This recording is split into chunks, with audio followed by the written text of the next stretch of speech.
The snare. Why does it always sound like shit? Why no matter what sample you choose, it still sounds like shit, and you spend all your time doing that? Or maybe you wanted to record your own snare because you thought that would be different. Maybe you didn't use an SM57 on top, aiming for the center. Maybe you didn't use another SM57 or something similar on the bottom to get the strings. Or maybe you did all of that, but you never flipped the phase on the bottom mic that you usually have to do.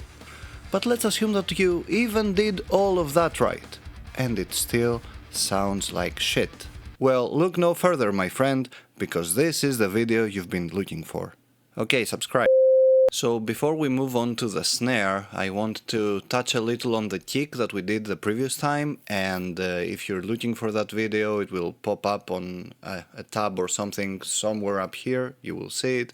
Click on it, watch that one first, if you're interested in the kick. The first thing was I changed the sample that I triggered with the main kick. I worked on the automation, so more gain automation or volume automation, which is done by this thing, and it looks like that. As for the mixing, the actual mixing of the kick is a little different, so I ended up using a 3:1 ratio. I pushed a lot more of 8K. I changed the bass frequency, the low frequency at 60, I think we did 50 on the video, and that is a bit more boosted as well. I also ditched the Revival, which is a good plugin, but I liked low control enhancing that frequency. So that's it about the kick. If you want to hear how that sounds now,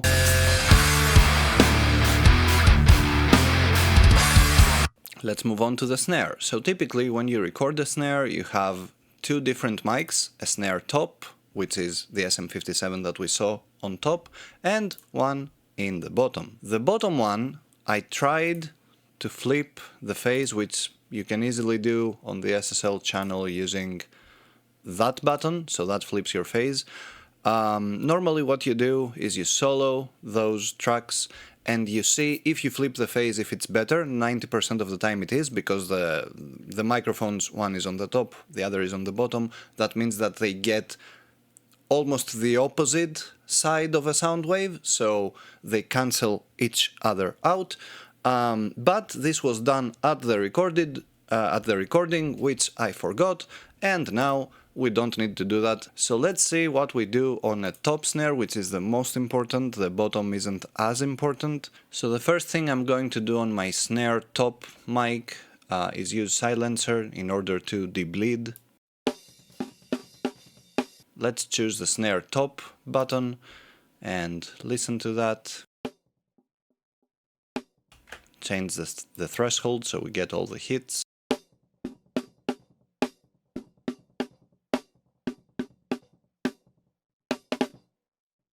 Yeah, I think that's good. A little bit more length, so I get the rest of the snare, the tail of it, which is really important. You don't need to do that next step, but I like on my top snare mic having a bit of character, so I can use the virtual channel. It gives a little bit of color and character to any channel that you put it on. I usually do that around the start of the chain.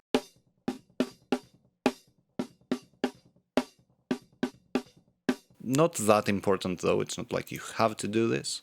Next up is the SSL channel, of course, and usually you don't need the low end of snare mics. Usually I low cut with this one around 100, 120. Let's listen.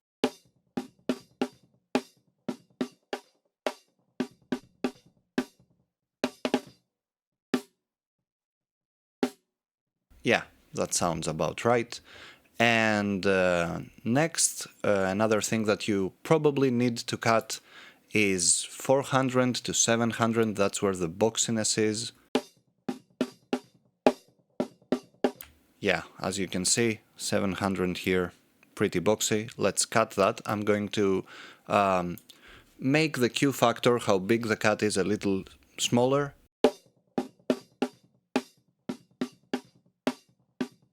That's much better. The body of the snare is at 200 Hz, give or take, so I like starting there, using a bell curve. Sometimes I get things that I don't want, so let's check our silencer again. Oh, the ghost button is on. That was an accident.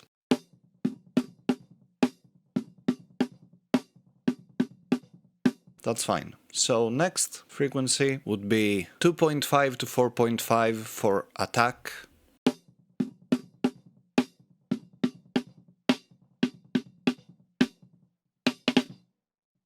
That's much better. Then you get a message from a client asking why do you charge so much for a mix?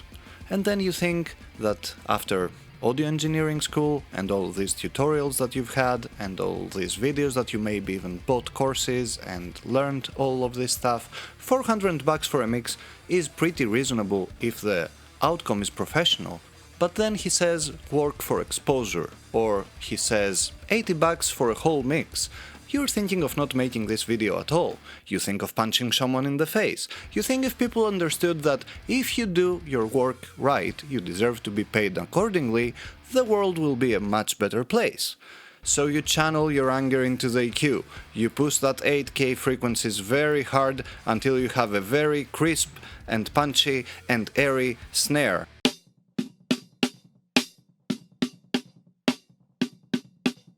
Okay, so it doesn't sound very good yet. What have you done wrong? You have been looking for those frequencies like you were looking for the meaning of life itself, only to realize that it was not added to the mix yet. It's the compression. So 3 ratio or maybe 3 to 5 usually works, but you need to compress that a lot.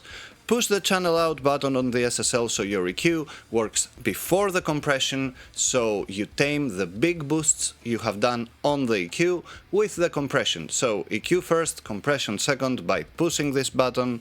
3 ratio, slow attack, fast release, same as the kick. Let's see what we can do.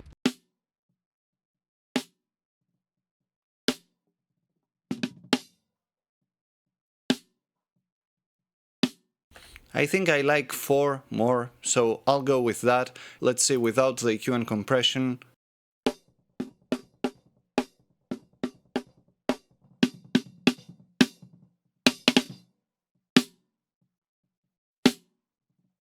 And then I will use escalator, which is great on snares. This adds harmonics, it's a saturator, so harmonics and more body usually. Because of the harmonics, it adds more low mids, so let's try that.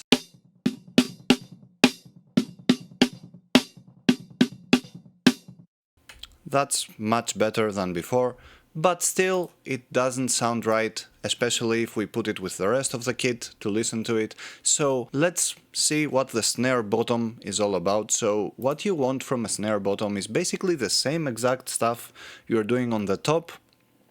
But you know, maybe because you want more of the ring of the strings underneath the snare, or maybe that's the microphone that you get more body out of. So I ended up doing pretty much the same, as you can see, but more compression, and I think there is a bit more top end. The big difference is I didn't push 8K, I pushed 9, so I don't want the bottom snare frequency-wise to get too much in the way of my original snare. Let's listen to both snares. I liked 5.4K for attack. You want more of that airy, high frequency to get those strings that the snare has, and the boxy area was around 800 Hz. That was too boxy for me, so let's listen to that.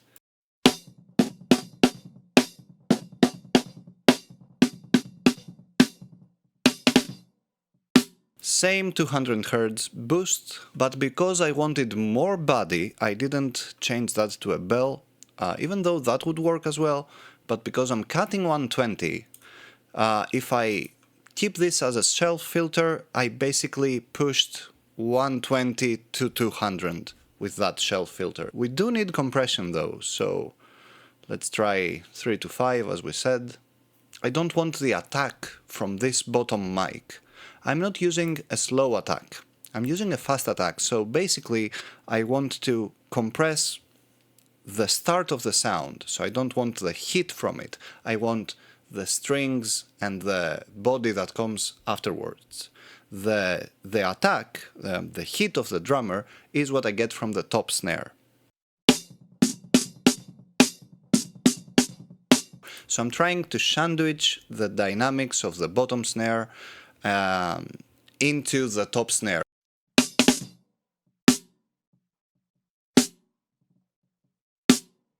That sounds a lot better. So after all of that though, if we listen to the snare, it's still not great.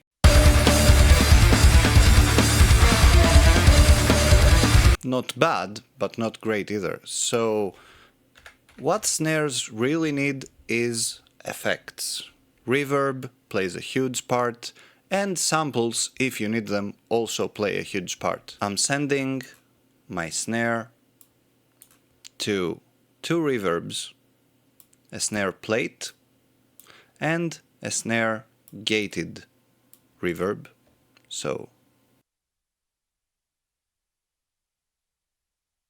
that's my snare plate, is an impulse response that I loaded into my impulse waves IR1.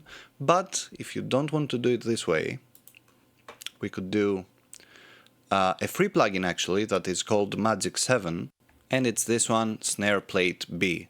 I would push the pre-delay a bit up so the snare hits first, but with the pre-delay the snare reverb will work a bit afterwards. You don't combine the hit of the snare with the ambience of the snare, right? You want the ambience after the initial hit, and that works pretty well. Full mix, of course, since it is on a return channel, which you can add a return channel by insert return track, you know. So the reason why I'm pushing it fully here, I'm sending full signal to that plate, is that I wanted to get all of the signal in order to give me that ambience. That's obviously too much, so we make the volume of that return channel lower. That's the first snare reverb that we're going to use. Obviously, I'm sending both my top and bottom snare to this reverb. The other reverb is a gated reverb that I really like, which comes by verbsuite Classics, and it's the gatey 80s drums. So if we listen to that,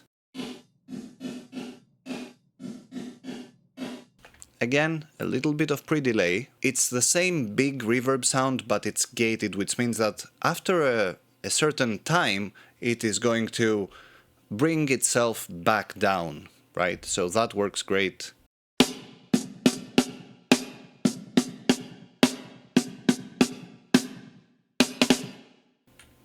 That is starting to sound pretty cool and pretty professional. On that gated reverb, I also used an imager to open the stereo field a little bit. Not that big of a difference, but you can listen the normal stereo field that it has. But why not push it a little bit, like open it up in the mix a little. If you have a reverb sound or an effect sound, one way to make it not mess with your normal sounds of the song, like your instrument, is opening it up a little bit in the stereo field, and that works great for this effect.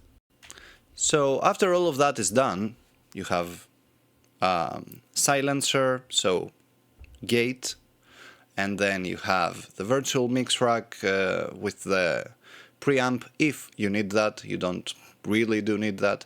Then you have EQ, compression, which is very important, saturation, and then you have the two reverbs that you send your top and bottom snare to.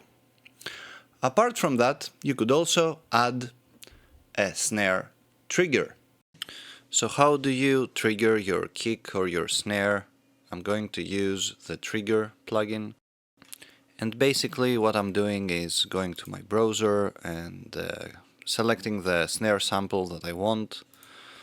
For this song I was using this one, drag it to the pad, first one here, and then the second one I've used to a different channel to have control, but you could do it on the same one, is this one.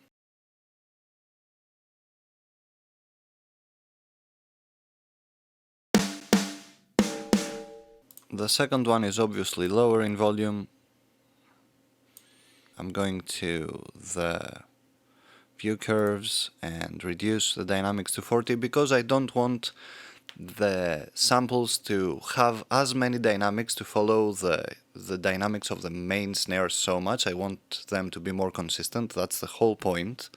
So down about 40%.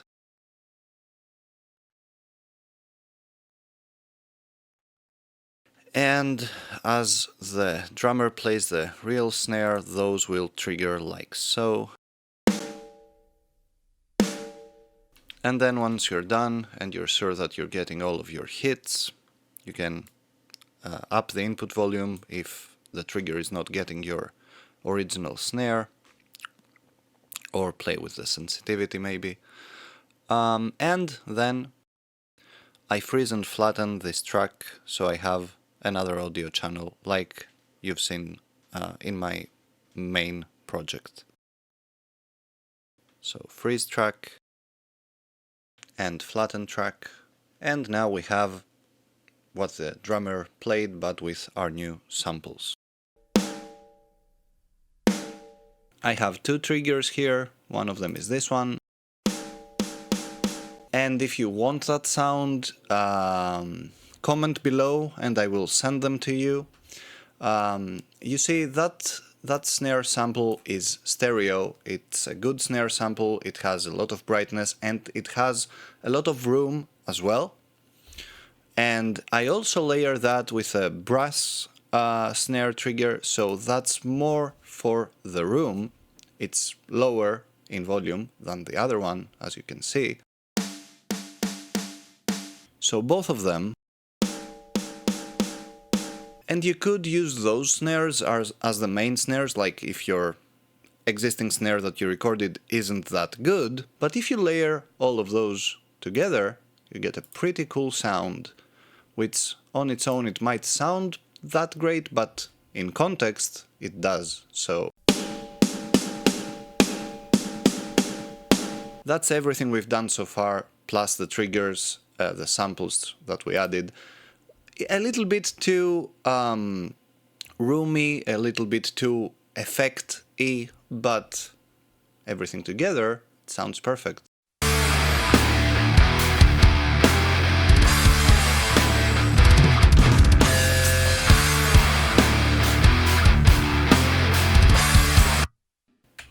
Right, so the last thing that you could do would be a bit of automation again, and depending on the drummer you have, you might need to, you might not need to. I did automate my snare bus, so these are my two recorded snares, because the waveforms, as you can see, are pretty uneven, like sometimes the hits aren't that consistent, which is part of the drummer's playing. Like you don't want to delete that aspect of the playing, but in this case I would like a more consistent drummer, dynamically speaking, so this hit here you can't even really tell that he's hitting it, so I had to push that. And then I did a little bit of automation on the group that all my snares go to, so the recorded ones and the samples, because sometimes I wanted in the song to make the snare more present. So that was more of a taste thing than a needed to do thing. To sum up, silencer, EQ and compression with the SSL channel, saturation, and then you add the triggers, so you add samples to your existing bottom and top microphones.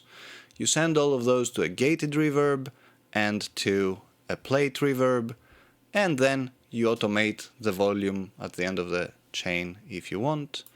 Let's listen before everything we've done.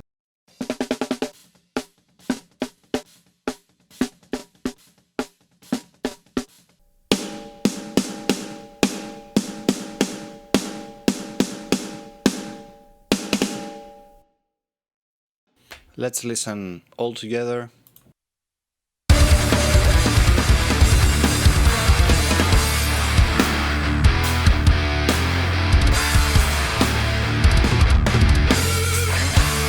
Pretty big difference, so check the previous video, check the next video. I'm going to mix something else on that track next. Follow me on Instagram if you want, subscribe now that I have started this channel if all of this was helpful, because it helps me, like the video, and see you on the next one.